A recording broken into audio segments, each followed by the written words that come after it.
اللهم صل على سيدنا محمد وعلى آل سيدنا محمد وبارك وسلم. اللهم صل على سيدنا محمد وعلى آل سيدنا محمد وبارك وسلم. آئیے چلیں بارگاہ نبوت میں اور آپ صلی اللہ علیہ وسلم ارشادات پاک اور زبان صحابہ کرام رضوان اللہ علیہم اجمعین سماعت کرنا.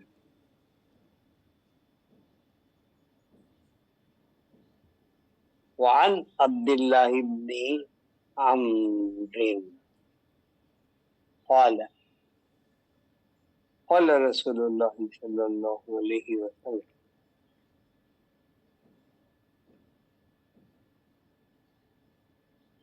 لا تحل الصدقة لغنی ولا ذی مرة طویل.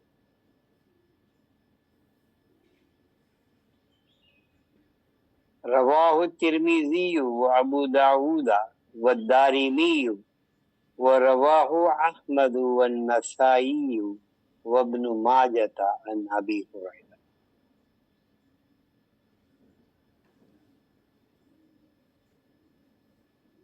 وعن عبداللہ بن عمرو رضی اللہ تعالی عنہ قال میں سمجھتا ہوں آج آپ لوگ کچھ تو ترجمہ سمجھ جاتے ہیں خود ہی. عن کے معنی روایت کرتے ہیں یا ان کے طرف سے یہ بات معلوم ہوئی. ان عین نون عن ان کے ذریعے ان سے ان بہاف ان کی وجہ سے یہ بات معلوم. وعن عبداللہ ابن عمرو رضی اللہ تعالی عنہ قال فرمایا قال رسول اللہ صلی اللہ علیہ وسلم کہ آپ صلی اللہ علیہ وسلم نے ارشاد فرمایا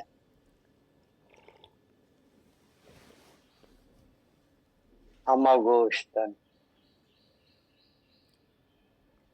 جب آپ صلی اللہ علیہ وسلم کوئی حکم کوئی بات آپ کا نام مبارک لیا جائے تو ہم پورے کے پورے جسم و جان کی طرف آپ کان لگا دیں اور سنیں بات.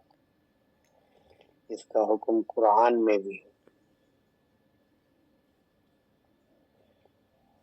جب بات آپ صلی اللہ علیہ وسلم کی آتی ہے تو یہ بات صحیح نہیں ہوگی کہ ہم کسی اور خیال میں رہیں، کسی اور طرف متوجہ رہیں یا کسی کام میں مشغول رہیں، بلکہ سب کچھ چھوڑ کے ہمیں متوجہ ہو جانا چاہیے آپ صلی اللہ علیہ وسلم کے ارشاد کو سننے کے لیے. آپ صلی اللہ علیہ وسلم نے ارشاد فرمایا تو کیا بات ہے؟ لا تحل الصدقة لغنی لا تحل الصدقة لغنی حلال نہیں ہے صدقہ غنی کے لیے. ولا لذی مرۃ سوی اور نہ اس شخص کے لیے جو تندرست صحیح و سالم اعضاء والا ہے، جس کے ہاتھ پیر جسم کے اعضاء و جوارے صحیح ہیں، اس کے لیے بھی صدقہ حلال نہیں ہے. یعنی حلال نہیں کے معنی اس کی ضد میں ہم دیکھیں گے تو اس کو دینا حرام ہے۔ صدقہ کے معنی خیرات جو مانگتے ہیں لوگ، اور ہم یہ سمجھتے ہیں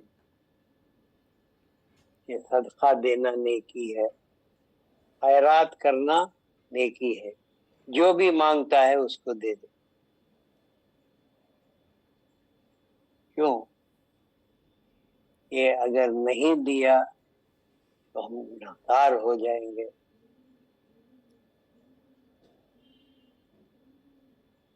کیونکہ قرآن میں حکم ہے کہ مانگنے والے کو تم مت جھڑکو اور دے دو۔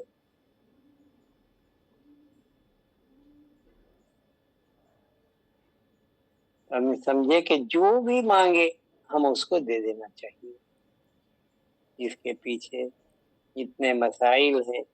اور سرکار دو عالم صلی اللہ علیہ وسلم جس امر کو منع فرماتے ہیں وہ حرام ہے۔ آپ صلی اللہ علیہ وسلم نے ارشاد فرمایا لا تحل الصدقۃ لغنی، حیثیت والا ہے، مالدار ہے یا مال رکھتا ہے اور پھر مانگتا ہے، خیرات مانگتا ہے، یا ہم اس کو دینا چاہتے ہیں کہ سوال کر دیا سائل ہے، نہیں، یہ استثناء ہے کہ سارے سوال کرنے والے ایک جیسے نہیں ہیں، ایک ہی حالت یا مرتبے کے نہیں ہیں۔ تو یہاں جو بندہ اتنا مال رکھتا ہے کہ وہ ایک وقت کا کھانا کھا سکے،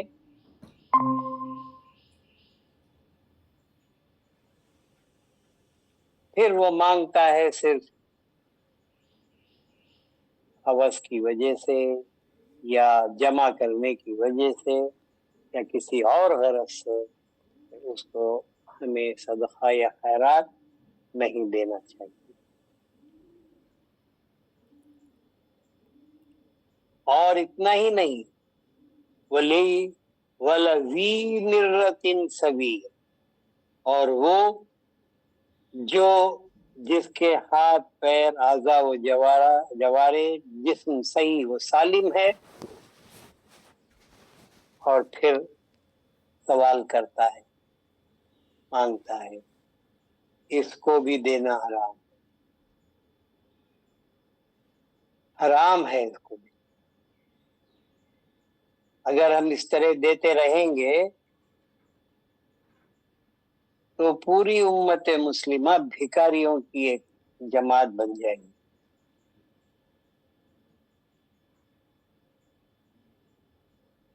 ایک واقعہ اس کی ضمن میں دوسری احادیث میں آتا ہے کہ ایک شخص آپ صلی اللہ علیہ وسلم کے پاس آیا اور سوال کیا کہ مجھے کچھ صدقہ دیجیے۔ نوجوان تھا، ہاتھ پیر اعضاء و جوارے صحیح و سالم، اس نے سوال کیا کہ سرکار مجھے کچھ صدقہ دیجیے اور میری مدد فرمائیے۔ آپ صلی اللہ علیہ وسلم نے اس سے دریافت فرمایا کہ تیرے پاس ہے کیا؟ کیا ہے یہ بتا۔ بولا کہ میرے پاس کچھ بھی نہیں ہے، کوئی اثاثہ نہیں ہے میرے پاس، کوئی مال نہیں ہے میرے پاس، کچھ بھی نہیں۔ بتایا کچھ تو ہوگا، جو کچھ نہیں تو کیسا گزارا ہو رہا ہے؟ کیا چیز اپنے گھر پر یا اپنے ساتھ رکھتا ہے؟ تو اس نے کہا کہ ایک چمڑا ہے جس پر میں رات کو سوتا ہوں بچھا کر۔ آپ صلی اللہ علیہ وسلم نے فرمایا کہ تو اس کو لے کے آ۔ وہ گیا اپنے جگہ اور واپس لے کے آیا۔ تو آپ صلی اللہ علیہ وسلم نے اس کو صحابہ کے درمیان خراج کیا کہ جو زیادہ سے زیادہ اس کو دے سکتا ہے اس پیسے کو لے کر کے اس کے حوالے کیے، بتایا، اپنے حکم فرمایا کہ جا جنگل کو اور لکڑیاں کاٹ کے لے کر آنا اور بازار میں اس کو فروخت کرنا۔ اور روزانہ مجھے اس کے بارے میں بتانا کہ آج کتنا کاروبار یا مال بکا اور کتنا پیسہ ہے۔ اس نے آپ صلی اللہ علیہ وسلم کے حکم پر اسی طرح کیا اور روزانہ آتا اور بتاتا کہ آج کا حال ایسا رہا۔ تو بڑھتے بڑھتے وہ اتنا بڑھ گیا مال اور کاروبار اس کا کہ وہ کچھ دنوں میں مالدار ہو گیا اور صاحب زکوٰۃ ہو گیا، زکوٰۃ دینے کے قابل ہو گیا۔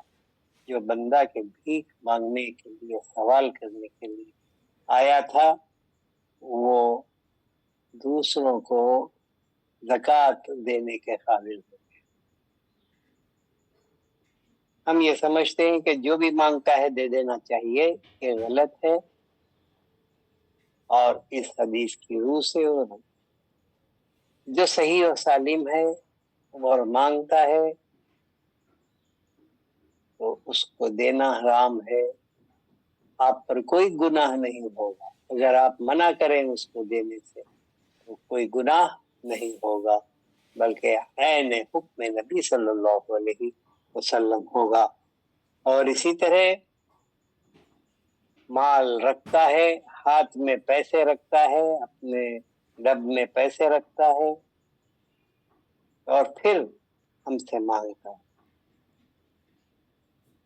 اس کو بھی دینا جائز نہیں ہے۔ یہ سمجھ جانا کہ صدقہ دینا بہت بڑا نیک کام ہے، الصدقۃ رد البلا ہے۔ ہمارے بلاؤں کو دور کرنے کے لیے ہمیں صدقہ دینا چاہیے، خیرات کرنا چاہیے۔ تو بات صحیح ہے، لیکن وہ حقدار ہو یا لینے کے قابل، صدقہ لینے کے لائق ہو، ایسے بندے کو ہی ہمیں صدقہ دینا چاہیے۔ یہ نہیں کہ جو بھی آیا اور جو بھی مانگا اپنے آنکھ بند کیے اور اس کو دے دیا اور سمجھے کہ آپ نے بہت بڑا نیکی کی ہے اور کما لیا ہے بہت بڑی نیکی۔ نہیں، جو اگر ایسا کرے گا تو سب سے پہلے تو اللہ کے رسول کی نافرمانی ہوگی اور کام حرام ہوگا اور نیکی کے بجائے اس کو سزا ہوگی، گناہ ہوگا۔ اس لیے جب ہم دیکھتے ہیں کہ مانگنے والے بے حد ہیں، ہر طرف سے آپ گاڑی روکیں گے، راستے میں چلیں گے تو دائیں بائیں آگے پیچھے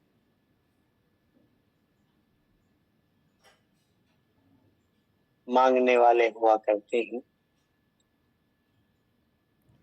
اس لیے یہ صرف اپنے حاجت کے لیے نہیں، بھوک کی خاطر نہیں مانگ رہے، کھانے کے لیے نہیں مانگ رہے، بلکہ پیسے کی ہوس کی وجہ سے مانگ رہے ہیں کہ وہ پیسے کو زیادہ سے زیادہ جمع کر لیں۔